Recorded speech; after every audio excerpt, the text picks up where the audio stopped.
یہ ساری بات میں نے کیوں کہی؟ آپ تو اس کی تہ تک نہیں پہنچے، میں آپ کو تہ تک لے جاتا ہوں۔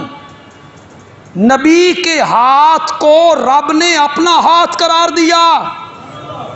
جنہوں نے تیرے ہاتھ پہ بیعت کی تھی نا، انہوں نے تیرے ہاتھ پہ نہیں میرے ہاتھ پہ بیعت کی تھی۔ رب نے نبی کے ہاتھ کو اپنا ہاتھ قرار دیا، اور میرے نبی نے اپنے ہاتھ کو عثمان کا ہاتھ قرار دیا تھا۔ عثمان کا ہاتھ بھی پھر کس کا ہاتھ بنا؟ اللہ کا ہاتھ ہی تو تھا نا جو ناشر قرآن بننا تھا، جس نے ناشر قرآن۔ لوگ تو جامع القرآن کہتے ہیں، میں نہیں کہتا۔ جامع القرآن خود میرا نبی ہے۔ قرآن کو جمع کرنے والے میرے نبی خود ہیں۔ علماء کو یہ بات اچھی نہیں لگے گی، شاید فیس بک پہ چڑھے تو اس میں بڑے تبصرے بھی ہوں کہ یہ بندیالوی نے کیا کہنا شروع کیا ہے۔ جامع القرآن جو ہے نا وہ خود میرے نبی ہیں۔ کسی صحابی نے قرآن کو جمع نہیں کیا نہ، یہ پروپیگنڈا کیا گیا ہے تاکہ لوگوں کو باور کروایا جائے کہ صحابہ نے جمع کیا، اور جو آیتیں حضرت علی کے حق میں تھیں وہ باہر نکال دیں تے مطلب دی آیتاں۔ یہ موقع دیا گیا ہے کہ صحابہ نے جمع کیا، نہیں، میرے نبی نے خود جمع کی۔ کیوں جی؟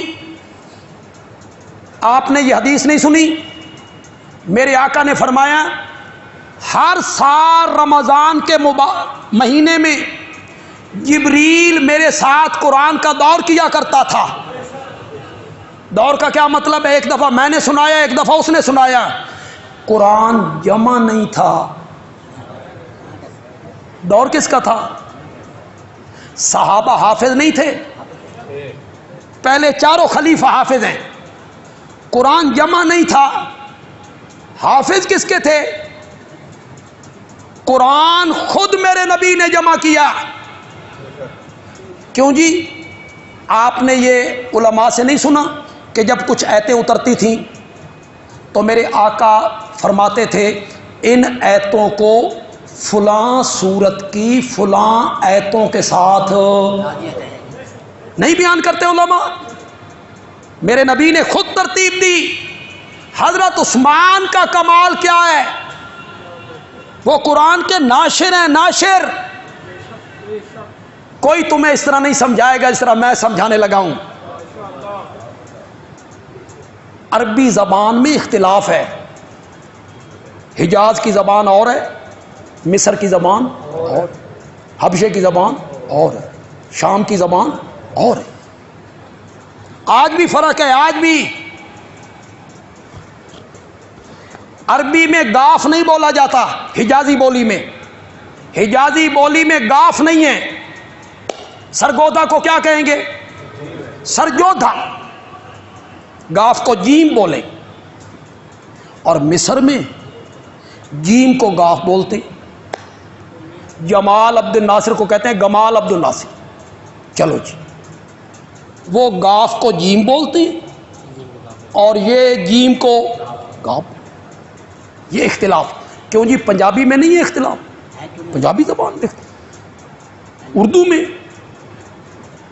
فیصل آباد کی پنجابی اور ہے، لاہور کی اور ہے، خوشاب کی اور ہے، میاں والی کی اور ہے، ڈیرہ اسماعیل خان کی اور۔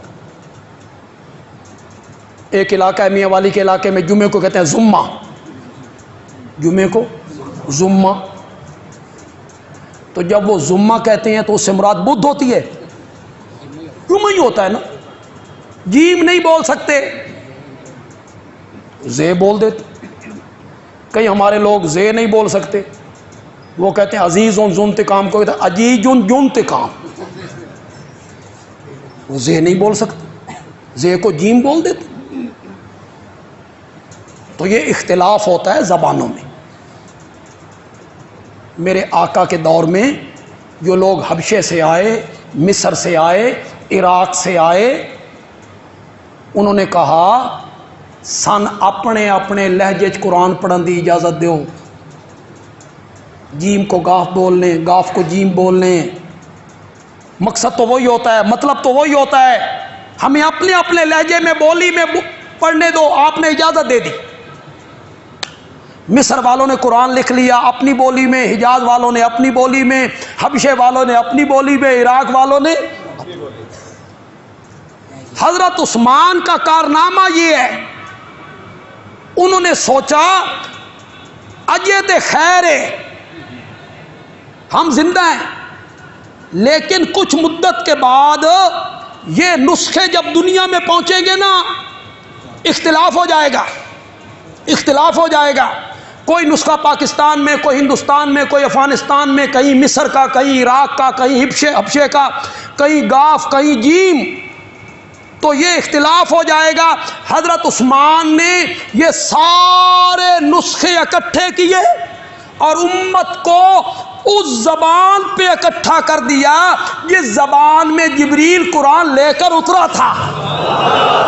یہ حضرت عثمان کا کمال، تو وہ ناشر قرآن، انہوں نے حجازی زبان میں سب کو کیا کر دیا، اکٹھا کر دیا۔ تو یہ کام وہی کر سکتے تھے جن کا ہاتھ، میرے نبی نے کہا تھا میرا ہاتھ عثمان کا ہاتھ ہے، اور رب نے کہا میرے نبی تیرا ہاتھ میرا ہاتھ ہے۔